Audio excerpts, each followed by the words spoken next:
তো বাংলাদেশের কনটেক্সটে আমরা যদি দেখি আমাদের এটা নেগেটিভ ছিল, আমাদের inflation rate higher than policy rate ছিল বহুদিন ধরে। তো ফর দ্য ফার্স্ট টাইম জানুয়ারির পর থেকে এটা পজিটিভ হয়েছে, কিন্তু আমরা যেটা চাচ্ছি যে ইনফ্লেশনটা আরো কমতে হবে, তা না কমা পর্যন্ত আমাদের এই পলিসির স্ট্যান্সটা একটু টাইটার পজিশনে থাকবে। আমরা যেটা বলতে চাচ্ছি যে এই প্রেক্ষাপটে ইনফ্লেশন কমছে এবং আমরা আশা করি ইনফ্লেশন আরো কমবে, কিন্তু যে লেভেলে আমরা নিতে চাচ্ছি সেই লেভেলে এখনো আমরা যেতে পারিনি। আমরা চাচ্ছি ইনফ্লেশনটাকে ক্রমান্বয়ে একটা রেঞ্জে নিয়ে আসতে। সেটা আমাদের মনে হয় যে এটা 3 থেকে 5-এর মধ্যে যদি আমরা আনতে পারি, হয়তো একটু সময় লাগবে, সেটা আমাদের লক্ষ্য। এই লক্ষ্যে যেতে হলে আমাদেরকে এই ইনফ্লেশনারি পারফরমেন্সটাকে মনিটর করতে হবে এবং যে ধরনের প্রেশারগুলো আসবে মূল্যস্ফীতির উপর, সেই প্রেশারগুলোকেও আমাদেরকে অবজার্ভ করতে হবে। শুধু না, কিভাবে সেটাকে ট্যাকেল করা যায় সেটাও চিন্তা করতে হবে। এখানে ডিমান্ড সাইড প্রেশার আছে, সাপ্লাই সাইড প্রেশারও আছে। ডিমান্ড সাইড প্রেশারটা আমরা অনেকখানি কন্টেন করে রেখেছি থ্রু টাইট মনিটারি পলিসি এবং ফিসক্যাল পলিসিও টাইট। আপনারা দেখেছেন যে বাজেটের আকার ছোট ছিল। এবছরের নতুন যে বাজেট, গত বছরের বাজেটের আকার ছোট করা হয়েছিল বাই ডিজাইন। এক্সপেন্ডিচারকে মানে অনেক জায়গাতেই খরচকে মিতব্যয়ী করে জিনিসটাকে কমিয়ে আনা হয়েছে, ফিসক্যাল ডেফিসিটকে। আগামী বছরের বাজেটটা আরেকটু সংকুচিত করা হয়েছে, আরেকটু টাইটার স্ট্যান্সে রাখা হয়েছে। ঠিক একইভাবে আমাদের মনিটারি পলিসিটাও আমরা চাহিদার দিক থেকে সংকুচিত একটা স্ট্যান্সে আছে, সংকোচনমূলক একটা স্ট্যান্সে। এখন যেটা হচ্ছে যে এটা যত ইনফ্লেশন কমছে, মনিটারি পলিসির স্ট্যান্সটা মানে এইটা inflation differential between inflation rate এবং পলিসি রেটের মধ্যে যে ডিফারেন্সিয়ালটা সেটা বাড়ছে। এটা এখন 1.5% আছে পজিটিভ। এটা 3%-এর দিকে গেলে আমরা মনে করব যে এটা ভালোর দিকে যাবে। এটা আমরা তখন পলিসি অ্যাডজাস্টমেন্টটা পুরোপুরিভাবে শুরু করব। ইন দ্য মিন টাইম আমরা অলরেডি কিন্তু স্ট্যান্ডিং লেন্ডিং ফ্যাসিলিটি রেটটা আমরা কমিয়ে দিয়েছি। হ্যাঁ, যে ডিপোজিটটা ব্যাংকার্সরা আমাদের সাথে রাখতেন বাংলাদেশ ব্যাংকে ওভারনাইট বিশেষ করে, সেটাকে আমরা কমিয়ে দিয়েছি এবং আমরা হয়তো সামনে আরো কমাবো। এটা একটা ক্রিয়েট করছি আমরা একটা প্রেশার যে ব্যাংকগুলো যেন টাকা বাংলাদেশ ব্যাংকের ওভারনাইট ফ্যাসিলিটিতে না রেখে তারা এটাকে ইন্টার ব্যাংকে দিক, অথবা তারা এটা অনলেন্ড করে দিক কাস্টমারদের কাছে। সেটা আমরা চাচ্ছি।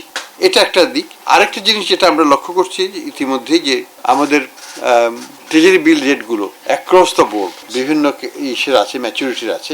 বিশেষ করে 10 year ম্যাচুরিটি এবং এই রেঞ্জের গেলে আমাদের দেখতে পাই যে ব্যাপকভাবে দরপতন হয়েছে। অর্থাৎ ইল্ড যেটা আগে 12-এর উপরে ছিল, সেটা এখন 10-এর নিচে চলে আসছে।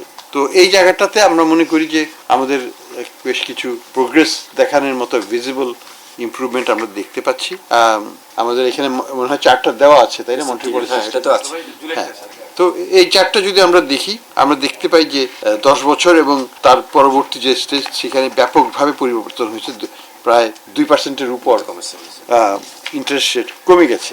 তো এটাতে সরকারের কিন্তু ব্যাপক মানে আগামীতে যখন ট্রেজারি বিল ইস্যু করতে থাকবে, ব্যাপকভাবে তারা অর্থের হবে, বাঁচবে তাদের, এবং এটা আমাদের ফিসক্যাল পলিসিকে সাহায্য করবে। তো এটা একটা পূর্ব লক্ষণ। আমরা মনে করি যে এই নেক্সট ধাপে যেটা আমরা দেখব বা প্রত্যাশা করছি, সেটা হচ্ছে যে লেন্ডিং রেটের স্ট্রাকচারটা কমে আসবে। লেন্ডিং রেট, ডিপোজিট রেট, এই সবগুলোই রেটগুলো আস্তে আস্তে নিচের দিকে চলে আসবে এবং আমরা প্রত্যাশা করছি যে বাই ডিসেম্বর সার্টেনলি ইন্টারেস্টের এই হাফেই কোনো এক সময় শেষের দিকে হয়তো কোনো এক সময় এটা আনওয়াইন্ডিং শুরু হবে। অর্থাৎ আমরা আস্তে কাজে 11 থেকে 10-এর থেকে কমিয়ে আনতে সক্ষম হব।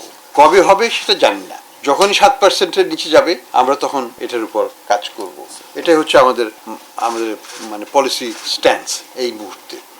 এখানে আমাদের যে প্রত্যাশা, সেটা হচ্ছে সামনের দিকের প্রত্যাশাটা, যে যদি আমরা ডিমান্ড সাইড এবং সাপ্লাই সাইডকে ম্যানেজ করতে পারি। আমরা বাজারে এখন পর্যন্ত যেটা দেখছি যে চালের দামটা ছাড়া বা মোটামুটি অন্যান্য দামগুলো একটা স্থিতিশীল অবস্থায় আছে, এবং এটাকে যদি আমরা সেভাবে রাখতে পারি, তাহলে আমাদের মূল্যস্ফীতি কমে আসতে বাধ্য। এবং আমরা মনে করি যেটা পৃথিবীর সব দেশে যদি পারে, বাংলাদেশও পারবে। 3 থেকে 5-এর মধ্যে আমরা অবশ্যই আনতে পারবো এবং সেই লক্ষ্যে আমরা কাজ করব। সাপ্লাই সাইডে আমাদের বড় রকমের কোনো প্রতিবন্ধকতা আমরা দেখছি না আপাতত। বড় রকমের কোনো বন্যা যদি না হয়, বড় রকমের কোনো ঘাটতি যদি না হয়, বা ওয়ার্ল্ড মার্কেটে কোনো ইকোনমিক শক না আসে, আমরা প্রত্যাশা করি যে স্টেবিলিটিটা যেটা আমরা আসছি প্রাইস লেভেলের স্ট্যাবিলিটিটা ধরে রাখতে পারবো। প্রাইস লেভেলটা যদি মোটামুটি ধরে রাখা যায় তাহলে ইনফ্লেশনটা আস্তে আস্তে কমতে বাধ্য। তো সেটাই আমাদের স্ট্র্যাটেজি। এবং আমরা মনে করি যদি আমাদের ইনফ্লেশনটা যদি 3 থেকে 5-এ আনতে পারি, আমাদের পুরো ইন্টারেস্ট রেট স্ট্রাকচারটা সিঙ্গেল ডিজিটে চলে আসবে। অর্থাৎ তখন আর ডাবল ডিজিট লেন্ডিংও থাকবে না, সব কিছুই রিয়েল টার্মসে পজিটিভও রাখতে পারবো, আবার আমরা এটাকে সিঙ্গেল ডিজিটেও রাখতে পারবো। তো সেই লক্ষ্যে আমরা কাজ করছি। আরও কিছুদিন সময় লাগবে।